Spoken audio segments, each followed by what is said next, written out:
I probably picked the worst day to film this video as it is so windy, but we're gonna push through it and I hope you can hear me. Hey everyone, welcome back. If you are here, that means you clicked on this video because you either love to garden, want to get into gardening, or you're just an awesome person and will watch the vids.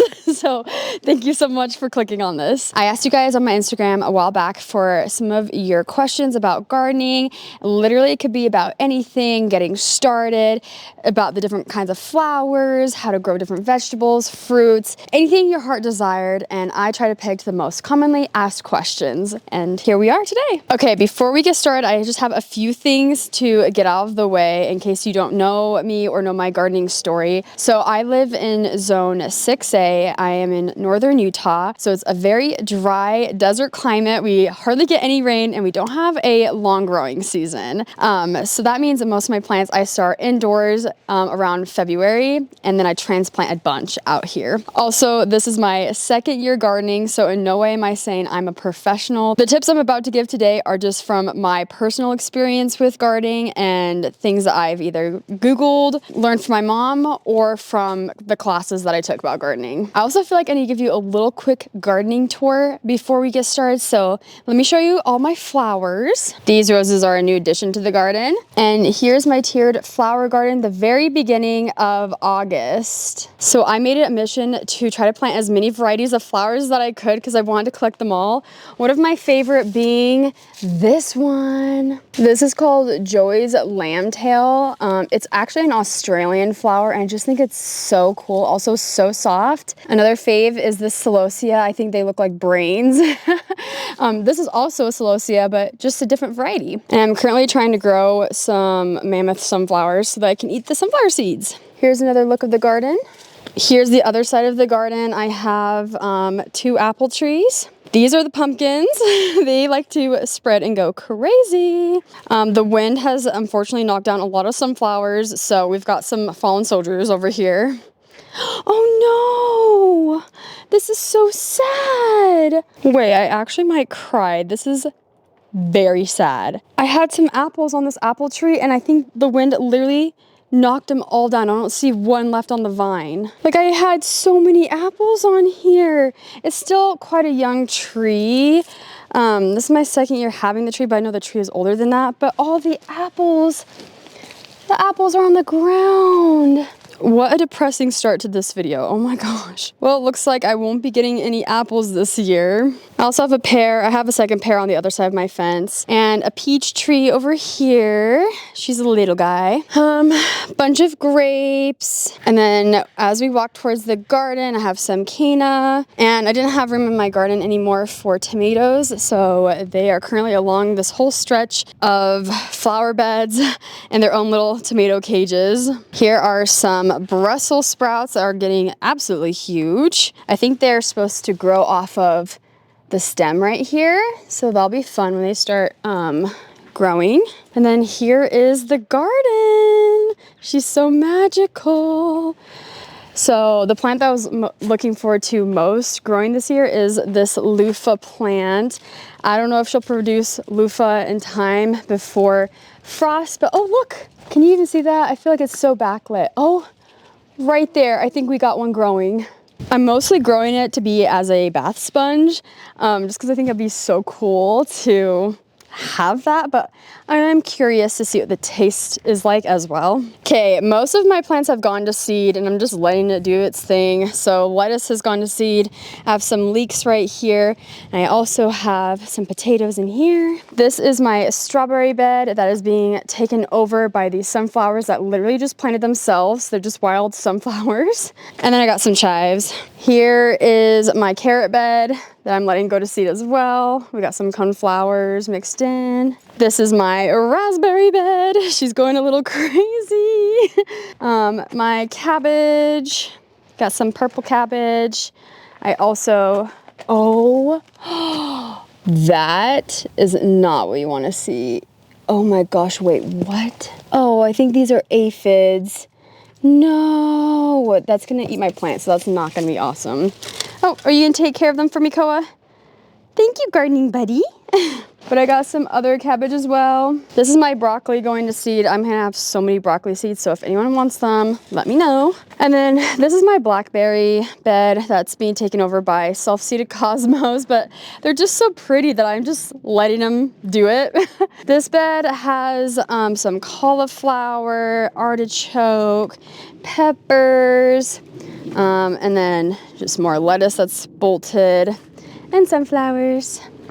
And then back here is my corn. I think a lot of my corn has also fallen due to the wind, but I'm growing popcorn this year. So this is it's called Black Dakota, and it's a fully black popcorn variety. And then the corn over here, let's see, can I even see any? Do we have any popcorn? I don't know if I see any popcorn. Then the corn on this side is called Glass Gem, and it's a rainbow popcorn variety, and I'm so excited because I love popcorn, and I've never grown it before. I've just grown normal corn to eat, so very excited about this. Okay, question number 1, we're bringing it on inside. It says, how do you even get started? Like square one, don't even know when to water plants, which I know you are not alone, Emily. I feel like a lot of people are in the same boat, and honestly, this was me not too long ago. So here are my tips and tricks for basic, like super beginner, never grown anything ever before. This is what I have for you. Okay, so this is where I store all of my seeds. I'm not fancy, I keep them in shoe boxes. So if I were to give any tips to someone who wants to start a vegetable garden, number 1, if you want an easy plant to grow that is super quick, it's your radish. Now, this radish doesn't have instructions on them, but most seed packets that you buy have little helpful guides on the back that tell you how to plant, when to plant, and all the requirements to growing that. So basically Brussels sprouts, which you guys just saw outside, those big plants I was growing, on the back, it tells you when you should plant it with this handy guide. And of course, this is going to depend on what zone you live in, what your climate is like. If you live in a tropical warm place, obviously your gardening is going to be very different from mine, where I live in a very cold and dry climate that gets extreme weather. So it's either very cold or super hot, and there's like no in between. So basically I would follow the back of your seed packet, and it will tell you like how long it takes for you to get a sapling, like the germination rate, how deep you need to plant the seed, how far apart you need to space it, and then how long it takes for that plant to grow. Now, if you're somewhere that gets frost that will kill your plants, this is the most helpful thing to know, because you need to plan ahead on your timing of when you're going to grow your seeds, because you need to plan ahead on when you're going to plant everything so that you make it in time to harvest your plants before the frost hits. As for watering, if you're growing plants outside, I would water them every day. That's what I do, and it works for me, but I also don't get rain. And there is no moisture in the air, so for me, watering every day is what's best. I'm hoping all this makes sense. It definitely helps when you have the seed packet in your hand and you can physically like see all the instructions. Okay, my indoor planting station is a mess, but we listen and we don't judge, right? My other tip is to prioritize your soil. This makes the difference between a healthy plant and a struggling plant, in my opinion. Now, the soil that I work with, my natural native soil, is very clay-based, which means it holds on to water, and has very poor drainage. Also is not the best at utilizing its iron contents, so I have to do a lot of amending to my soil to make sure it gets all the nutrients it needs. So what I do with my raised garden beds outside is I mix in some potting soil. I know there's a lot of controversy with the different kinds of potting soil brands, but this one has worked very well for me, and I mix that in with compost from our local dump. Now that is my biggest tip, because you can get compost from your dump for super cheap. You can also buy compost at like your hardware stores, your gardening centers, but if you want super cheap compost that you can get a lot of. Go to your local dump and you can literally pick up a full truckload for like 10 bucks. It is amazing and it has worked so well. Like my plants love that stuff. This is kind of the wrong time to be answering your next question, but it's one of your routines when planting a new seed. So I do the majority of my seed planting, I'd say between February to June.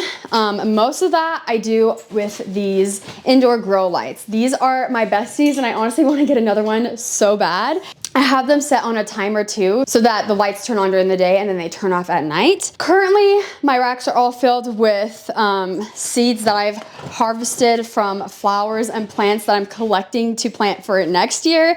So nothing is currently growing on these racks. These are just seeds that I've collected. But when I want to start some seeds, I basically take something like this or tiny little indoor pots and I fill them up with potting soil, like the same potting soil I showed you in the other room. I plant the seed according to the depth on the back of the seed packet, and then I keep them very moist. You don't want to get them like soaking wet, but you don't want the soil to be dry either. Everyone's favorite word, make them moist. I usually use like a spray bottle, and then I spray them every single day. And then I adjust my lights as the plant gets taller so they of course don't burn their leaves on the lights. So then after this, the next step is I take my plants and I put them on my kitchen table, and it's around like April when all this is happening. My kitchen table is absolutely full of plants around that time, and I harden them off, which basically means I take my plants and I stick them outside for a couple hours a day and then I stick them back in, and that's just to help them get used to the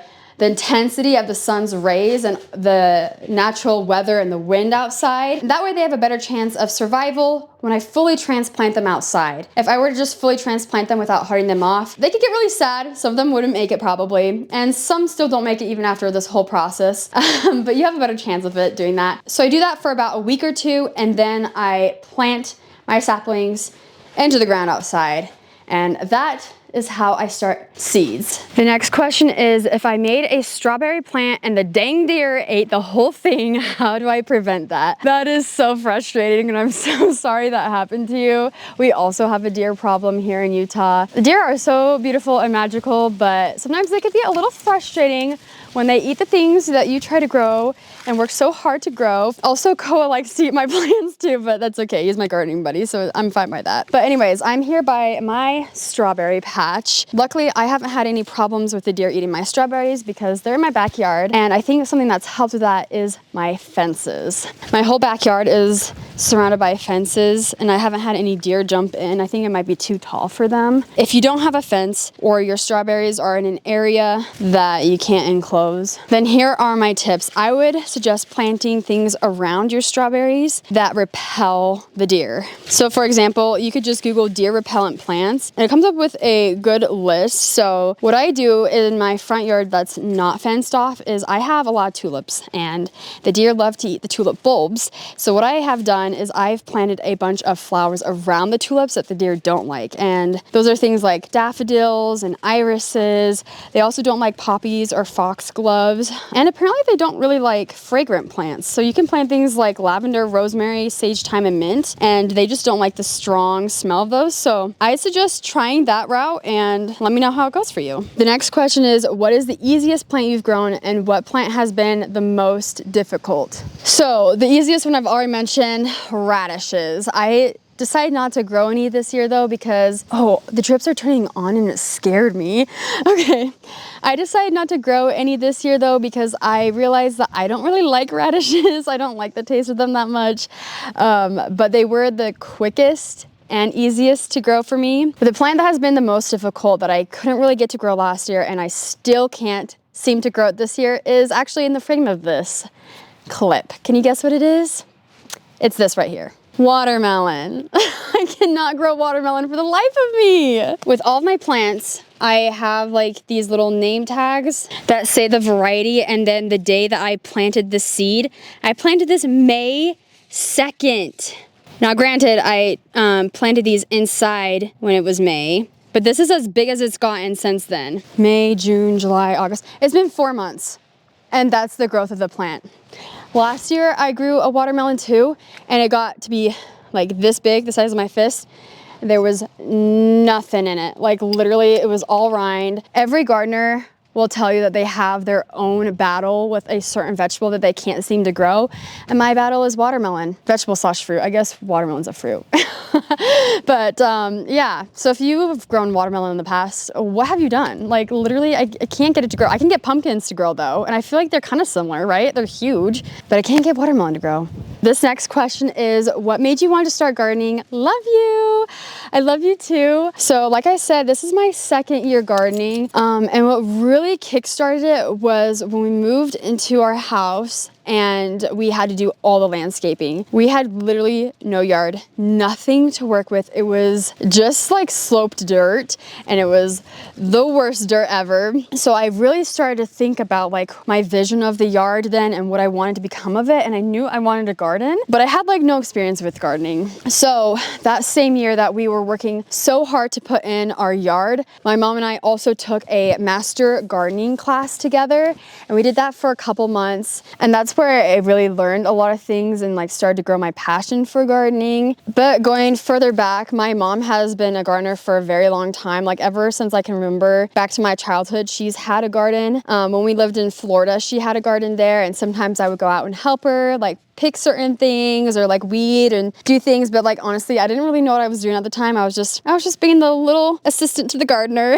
But I think honestly, being able to do this hobby with my mom has just made it even more fun. It's so much fun to be able to text someone about like all the updates of things that are happening in the garden and like the new and exciting things, but also like the frustrating parts that come with it too. So if you can find a gardening buddy, that honestly makes it 10 times more fun. Okay, this next question is, how do you maintain your garden when you're away, like on vacation? This is a super great question because I always tend to leave for vacations during the hottest part of the year when your plants need watered the absolute most. And that is July. So what I have done is I have installed drip everywhere, not only in the garden area, but around my whole yard. Every plant has been drip lined, and let me kind of show you what that looks like. So these ugly black lines that you see here, I try to bury them with the rocks, but those are my drip lines that I've installed to each bed, and they all come out of this rock area over here. We had them installed with the sprinklers where we hired people to do that, but I put all the drip together myself. Well, I had the help of like my mom and Spencer and Spencer's dad too, just to start the process and learn about it. But the drip has been so helpful because it has saved me so much time with having to water. It's such a hands-off experience, and we have it timed so that it'll go off, like for us, like I have it every morning and evening it goes off, but we can adjust it as needed. The drip comes up into the bed, and then I have a bunch of lines that run everywhere, and they have little holes that the water comes out of. I stake them in. Some of them are kind of buried by the hay or the straw, but yeah, these are all of my drip lines that the water comes out of. Now for the other areas of the yard that's not the garden, I had to put single emitters on every single one because that's just what I decided to do, which I don't know if that's the move or not. But these drips are kind of like the same thing. It comes out of the main pipeline, and then I individually take a line out from the main pipeline and I bring it to the plant, and that's where it comes out. Right there. I did that for every single plant. Honestly, that was so time consuming, but it has saved me so much time in the long run. And I know that my plants are being watered even while I'm away from home. This question kind of ties into the last question. I feel like I already talked about this. Wow, the wind is really picking up. It says, how many times do you have to tend to your garden? Also, I love you guys and I love you too. So interestingly enough, I spend so much time gardening. Spring and fall is definitely my heaviest gardening seasons. Spring, obviously for planting and transplanting, and then fall for harvesting and canning and preserving. Also though, winter, I'm gardening too because I'm either starting seeds indoors or I am sorting seeds that I collected from my plants and just tidying things up. Summer, interestingly enough, is when I'm the most hands-off with gardening because it's so hot during the day that I cannot stand to be outside unless it's before 8 a.m. or after 7 p.m. So that's when I just let the drip do its thing and I help in the garden as needed, but for the most part, I'm pretty hands-off. Now, in the spring, I'm out here like all day, almost every day. I do a lot of like general yard work too, whether that's shoveling dirt into the ground and amending my soil, laying down mulch. Like I just laid down a bunch of new mulch this year. So I don't know if that answers your question. Right now, I don't do a lot of gardening outside, but it will pick up again within the month. All right, I feel like this video is already super long, so I'm gonna answer one last question, and that is least favorite insect. This is a no-brainer for me. Also, half the basement is unfinished, so don't mind that. This half of the basement that you are seeing is our Taekwondo dojo that we like to practice in before class.